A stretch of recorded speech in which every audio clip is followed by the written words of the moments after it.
This is Genesis, and you're watching Dante's Boxing Nation.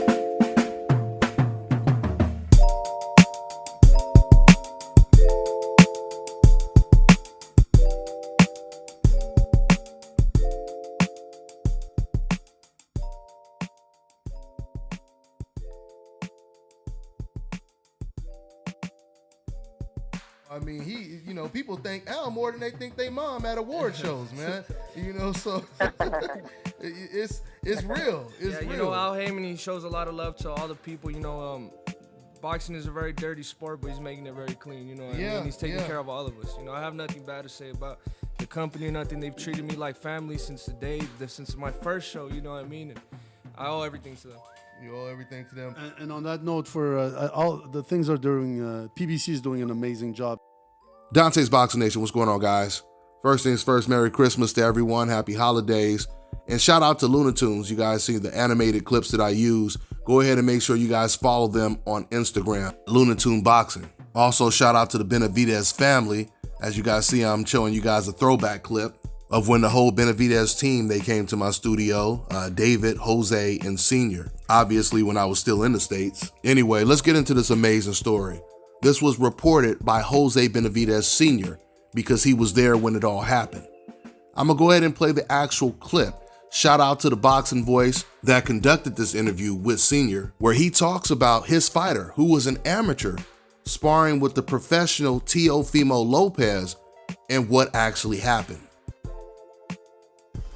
But the next one is from Miguel, and Miguel says, can you confirm that El Rayo, Jose, el Venezolano, folded Teofimo Lopez in sparring? I know them very well. I got to meet Teofimo and his dad.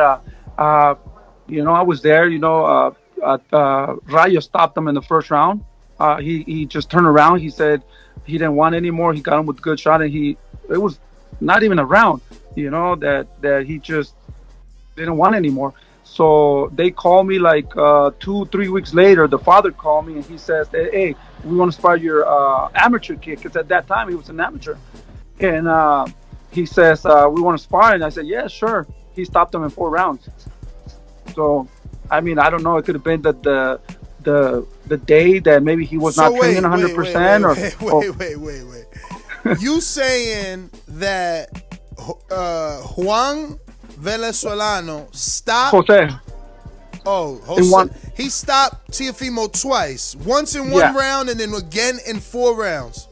Yeah, we almost got into a fight with his dad. He was so mad. He was so he wanted to fight me too, And I said, hey, man, dude, what do you want me to do, So they came like 3-4 weeks later, and he stopped them in 4 rounds. There it is right there, guys. That is an amazing story. That is truly an amazing story when you consider what Teofimo Lopez just did against Lomachenko. Now, we all know anything can happen in sparring. By the way, I'll put the link in the description box so you guys can watch the entire interview, because it was a long interview that Senior did with the boxing voice.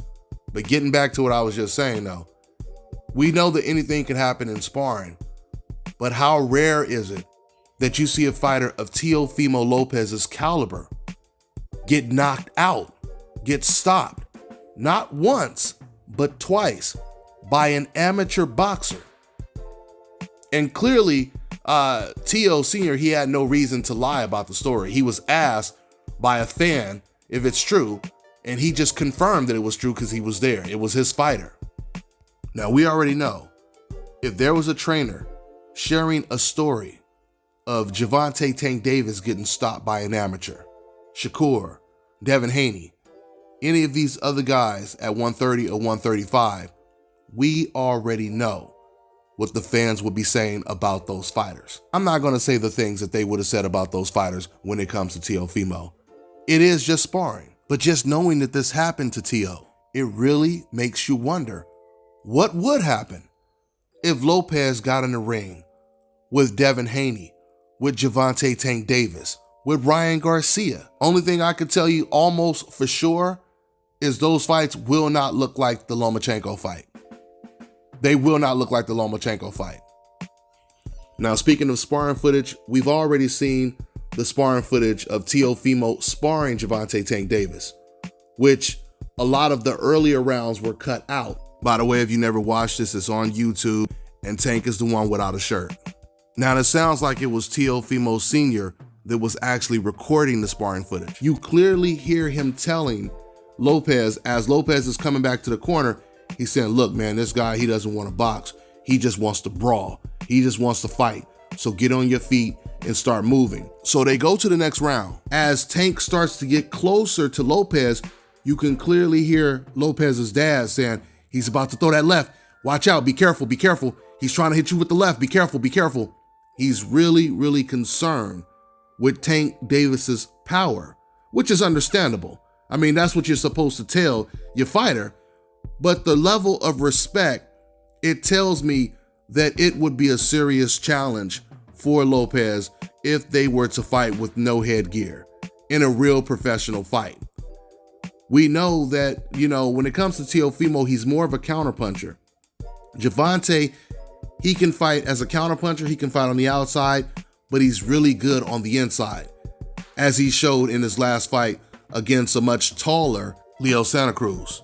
We all know Lomachenko, he didn't let his hands go for damn near 6 rounds, but as soon as he let his hands go, he was successful. He was successful, especially on the inside. But he didn't have the confidence to do what it takes to completely win this fight, and that's surprising considering that he has 400 amateur fights. He was uncomfortable moving up to a higher weight class, fighting against these type of guys that knew how to control range, distance, knew how to counterpunch. How will a fight play out with Lopez when he's in there with one of these young, hungry lions that has the confidence that Lomachenko didn't have? We're going to find out soon. I know Lopez, he really has no interest in fighting Gervonta Tank Davis or Devin Haney right now, but eventually there's going to be a lot of pressure on him to take the fight. Not only that, but he's trying to go after Josh Taylor, and that's a really dangerous fight too. He feels that Josh Taylor would be an easier fight than a Gervonta or a Devin Haney. But I don't know, he may end up losing that fight. And you got the next fight he's most likely going to take, which is Kambosos. And, usually when you're going up against someone that no one gives a chance at all to, usually that person comes in and does a lot better than people expect. That's what I'm expecting right now. And I'm expecting Kambosos to go in there and really, really take advantage of the situation.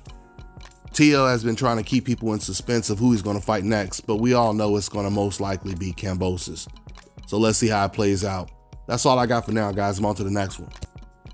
Fellas, I've got some great news for you. If you've lost your hair or have a receding hairline, the time has come when you can finally get your hairline back through a process called scalp micropigmentation. So here's how it works. It's a hair tattoo that replicates the look of your hair follicles when you have fully shaved it down. So if you want to get this hookup for my brothers out there in the UK and Europe, make sure you check out the Scalp This on Instagram. And for my brothers out there in the States, make sure you go ahead and contact my man Scalp Carolinas on Instagram. All right, now check this out, guys. If you're looking to repair eczema scars, burns and bruises, dark spots and blemishes, then this right here is the perfect product for you guys. It's called Elo de Key Face and Body Oil. Athletes and top-ranking boxers, they're also using it after training to reduce swelling, inflammation, and to ease the pain. So get yours today. Go to elodekey.com, like them on Facebook, and follow them on Instagram. Listen, I'm telling you guys right now, in the world that we live in today, one of the most important things in life to have is a good lawyer. And I can vouch for this one right here, because this brother is my personal lawyer. So if you need any type of legal representation, if you need legal advice, if you're having problems on YouTube, on your regular job, or whatever it is, contact Issa Israel Law Firm. I've been knowing this man for years, and he has been a true blessing to me. I'm telling you, he's affordable, he will work with you, but most importantly, he's not going to just treat you like a customer. He will have your best interests. I'll put the link in the description box so you guys can get in contact with him.